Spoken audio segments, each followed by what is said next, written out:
If we do not change the direction we are heading, the consequences of gambling addiction will only grow more severe.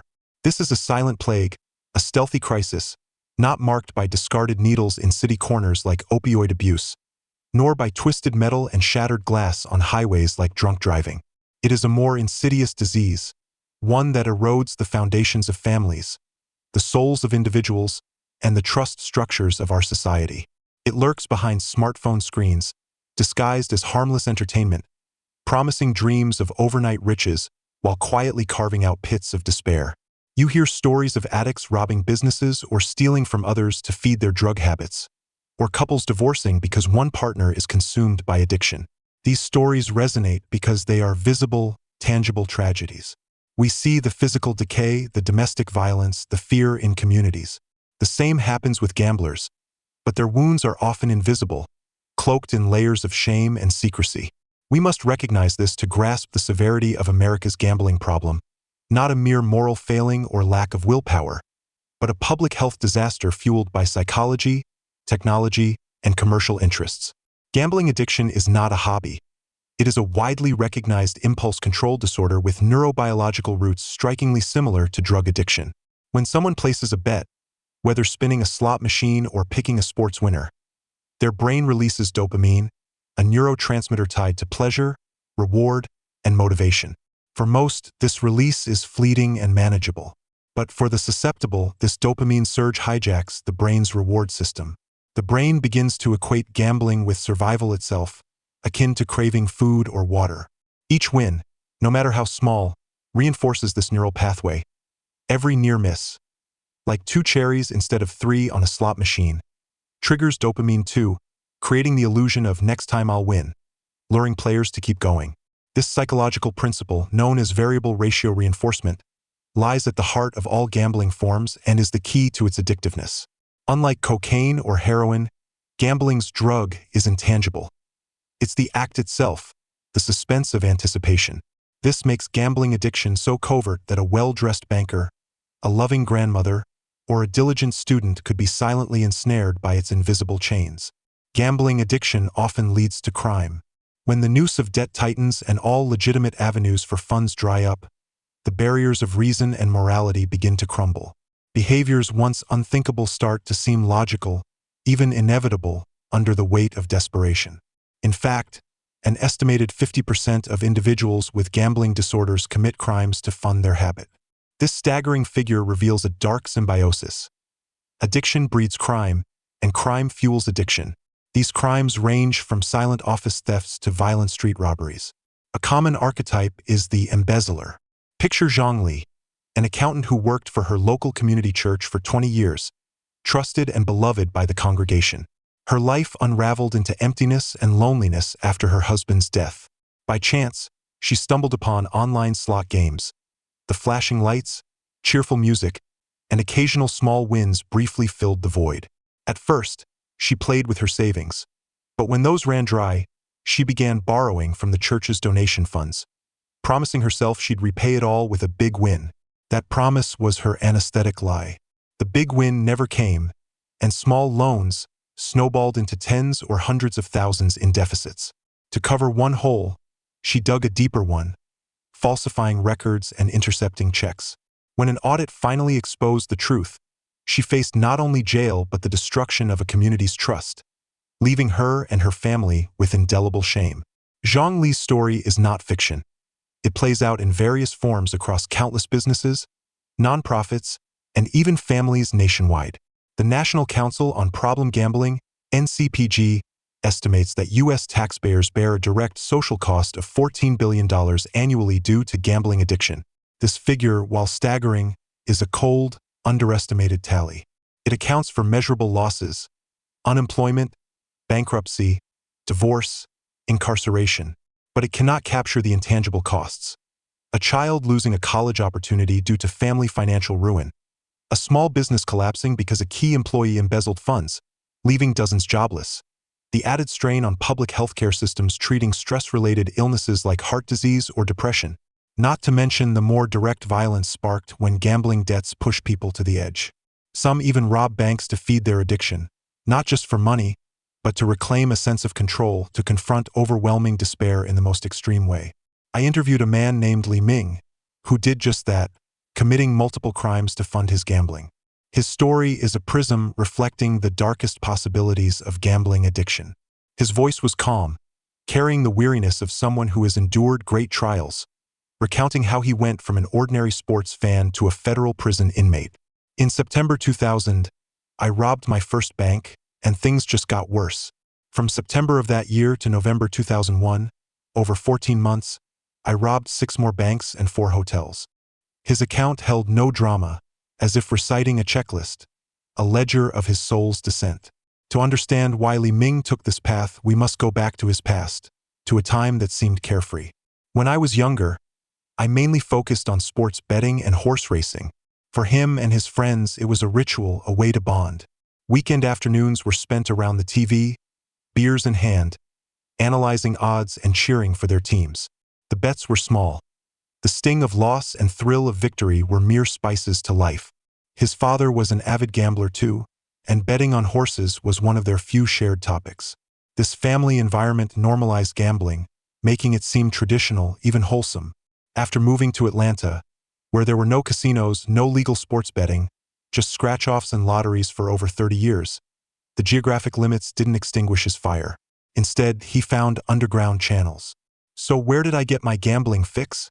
Through bookies, including my father, and poker games with friends. These illegal bookies offered a platform unbound by time or place. A single phone call could place a bet on any game. This convenience planted the seeds for his later unraveling. So, we know he was primarily a sports bettor, but how did his gambling shift from a social pastime to something he'd commit crimes for?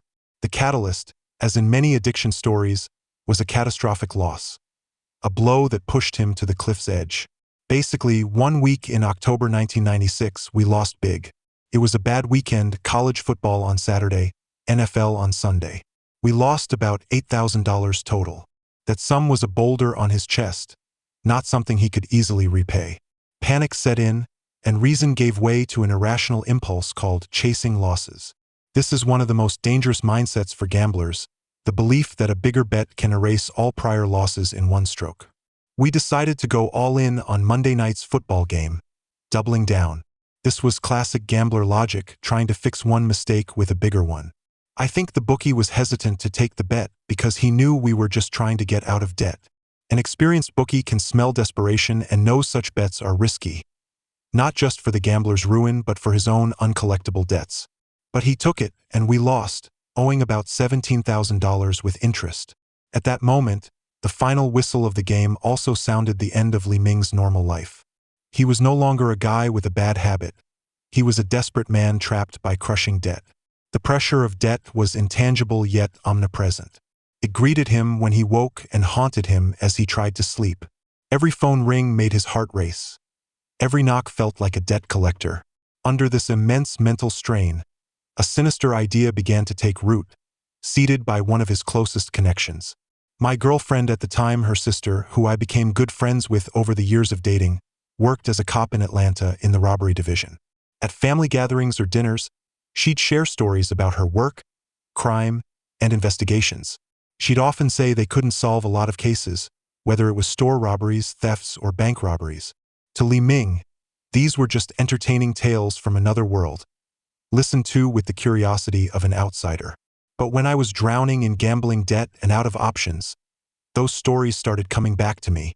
They were no longer distant anecdotes but tempting possibilities. I remembered her saying 85% of cases went unsolved, and how banks handled die packs, trackers, or fake bills. These fragments of information pieced together in his mind into a feasible plan, a dark shortcut out of the debt abyss. Suddenly, I felt like I needed to rob a bank. The idea first appeared like a specter, haunting him in the dead of night. At first, I just fantasized about it in my head, but as time went on and I grew more desperate to pay off the debt, the thoughts became more frequent, more serious. Desperation is a potent corrosive, eating away at moral codes and fear of consequences. Li Ming began researching in secret. He stopped passively hearing stories and started steering conversations with his girlfriend's sister, probing for details about bank security, police response times, and investigation procedures. all under the guise of curiosity. In the first week of November 1996, I really started thinking about acting on it. The fantasy phase ended. The planning phase began. I went to a grocery store and bought nylon stockings, a toy gun, and latex gloves, then to a liquor store for whiskey to get drunk and build up courage. Each item marked a step closer to the abyss. The toy gun was for intimidation, the stockings for disguise, the whiskey to numb the last traces of conscience and fear. I drove to a bank about 2 miles from my apartment, parked behind a shopping center, crossed the street, stood by the bank's wall, pulled down the stockings and walked in. The moment he pulled down the stockings, Li Ming, the friend, son, boyfriend, vanished, replaced by a nameless bank robber. There were a few tellers inside. I pulled out the toy gun, felt I didn't need to say much, but still announced it was a robbery. Adrenaline surged through his veins. The world slowed, and he could see the terror on the tellers' faces. I even told them not to give me die packs, trackers, or fake bills because I heard they have to comply with those demands to avoid putting themselves or others in the bank at risk. I don't know if that's true, but it's what I heard. This chilling directive, drawn from stories he'd heard from a law enforcement insider, was now wielded against the law. It's a haunting irony, how an ordinary person used knowledge from a trusted source to plunge into crime. The consequences of gambling addiction extend far beyond personal tragedy, wreaking havoc on societal structures. Community trust erodes, family ties are torn apart, and economic losses ripple to countless innocents. The NCPG's $14 billion estimate is just the tip of the iceberg, failing to account for unquantifiable pain, like a child losing the security of childhood due to a parent's gambling, or a small town facing economic hardship after a local business fails. The ripple effects of gambling addiction are vast, touching not just the gambler but their family, friends, colleagues, and entire communities. Consider a small business case. Imagine a family-run hardware store, a community pillar for decades. The owner's son, addicted to online sports betting, secretly siphons funds from the business account, thinking a big win will cover the shortfall. Instead, the business goes bankrupt. This not only ruins the owner's retirement but leaves employees jobless and the community without a vital economic anchor. Such stories repeat across America, each time carrying a wake of broken trust and economic turmoil. Moreover, gambling addiction places a massive burden on public health systems. Gamblers often face stress-related health issues, anxiety, depression, hypertension, even heart disease. The treatment costs ultimately fall on taxpayers. More alarmingly, gambling disorders are strongly linked to higher suicide rates. Studies show that individuals with gambling disorders have far higher rates of suicidal ideation and attempts than the general population. This mental health crisis further strains society, demanding more mental health services that are already scarce in many U.S. regions. Modern technology plays a central role in spreading gambling addiction. In the past, gambling required physical venues, casinos, racetracks, or backroom betting parlors. Now, smartphones and the internet make gambling ubiquitous. Whether playing online poker late at night or betting on sports during a lunch break, gambling's accessibility is unprecedented. Online platforms are designed to captivate, with vibrant colors, dynamic animations, and instant reward feedback, all engineered to maximize engagement. More troubling, technological advances allow gambling platforms to use big data and AI to target vulnerable individuals. These platforms analyze user behavior, identifying those showing addictive tendencies, and enticing them with personalized offers, discounts, and rewards to keep betting. For instance, if a user loses several bets in a row, the platform might send a free spin or bonus match notification to lure them back. This precision marketing is predatory, exploiting human psychological weaknesses for profit over well-being. Furthermore, the rise of social media has normalized gambling culture. Online influencers and celebrities often showcase their success through gambling, flaunting luxury cars, designer clothes, and lavish lifestyles on short-form video platforms. This not only glamorizes gambling but instills a false belief, especially among youth, that it's a quick path to wealth rather than a high-risk behavior. This cultural influence is particularly strong among teens and young adults, who are more susceptible to social media's sway and more likely to develop harmful gambling habits. Despite the severity of this public health crisis, America's policy and intervention responses have been sluggish. while organizations like the NCPG advocate for stricter regulations and more support services. The gambling industry's powerful lobbying has slowed reform. The industry contributes hundreds of billions to the U.S. economy annually, especially in states like Nevada and New Jersey where gambling is legalized. This economic reliance makes governments hesitant to restrict gambling expansion or enforce stringent regulations. For example, the rapid legalization of sports betting, especially after the 2018 Supreme Court decision to strike down the Professional and Amateur Sports Protection Act, PASPA, has led to a surge in online betting platforms nationwide. While this has boosted tax revenue, it has also exposed more people to gambling addiction risks. Many states pushed for legalization without investing in prevention or treatment programs, resulting in a spike in addiction cases with insufficient resources to support those affected. Moreover, the current treatment system is flawed. Treating gambling addiction often requires specialized counseling and behavioral therapy, but access to these services varies widely across the U.S. In rural areas, specialized treatment is nearly non-existent, while in urban areas, costs can be prohibitive. Compounding the issue, gambling addiction often coexists with other mental health issues like depression or anxiety, requiring integrated treatment approaches that the current healthcare system is not fully equipped to handle. Addressing America's gambling crisis requires a multifaceted approach combining individual, community, and policy efforts. At the individual level, education is critical. Schools and community organizations should launch awareness campaigns about gambling risks, especially for youth. Many are unaware of gambling addiction's dangers, viewing it as harmless fun. Education can help people recognize the psychological mechanisms of gambling and how it exploits the brain's reward system. At the community level, local organizations can play a vital role. Churches, community centers, and nonprofits can offer support groups for those struggling with gambling addiction. These groups provide a space for gamblers to share experiences and seek support, while also helping families cope with the emotional and financial fallout. Communities can also partner with local businesses to promote responsible gambling practices, such as limiting advertisements or banning gambling-related promotions in public spaces. At the policy level, governments must act decisively. First, they should strengthen regulations on online gambling platforms, requiring stricter age verification and responsible gambling measures like deposit limits or mandatory breaks. Second, a portion of gambling tax revenue should fund prevention and treatment programs. These funds could train more mental health professionals, expand treatment access, and provide free or low-cost help for low-income individuals. Beyond specific interventions, tackling the gambling crisis demands a broader cultural shift. American society has long romanticized gambling, from Hollywood's glitzy casino scenes to lottery ads promising life-changing wins. This narrative must be challenged. We need to redefine gambling's image, not as harmless fun or a shortcut to wealth, but as a high-risk activity with potentially devastating consequences. The media can play a significant role in this shift. By sharing real stories of gambling addiction, media outlets can raise public awareness of the issue's severity. Documentaries, podcasts, or news features telling stories like Zhang Li's and Li Ming's can reveal how gambling addiction destroys lives. These stories can also reduce the stigma around gambling addiction, encouraging more people to seek help. Public figures and influencers should also take responsibility, avoiding the glamorization of gambling.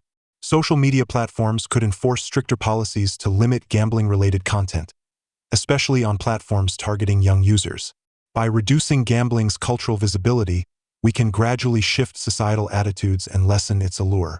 While the scale of the gambling crisis is daunting, there is hope. Combining education, community support, policy reform, and cultural change, America can reverse this trend. However, it requires collective effort. Governments, businesses, communities, and individuals must recognize the severity of gambling addiction and act to mitigate its harms. A key source of hope lies in technology's potential. While technology has fueled the gambling crisis, it can also be part of the solution. For example, AI could develop tools to identify early signs of gambling addiction and offer intervention suggestions. Some platforms are already experimenting with such technologies, like analyzing user behavior to flag potential addiction risks. Mobile apps could also provide self-help resources for gamblers, such as meditation exercises, financial management tools, or connections to support groups.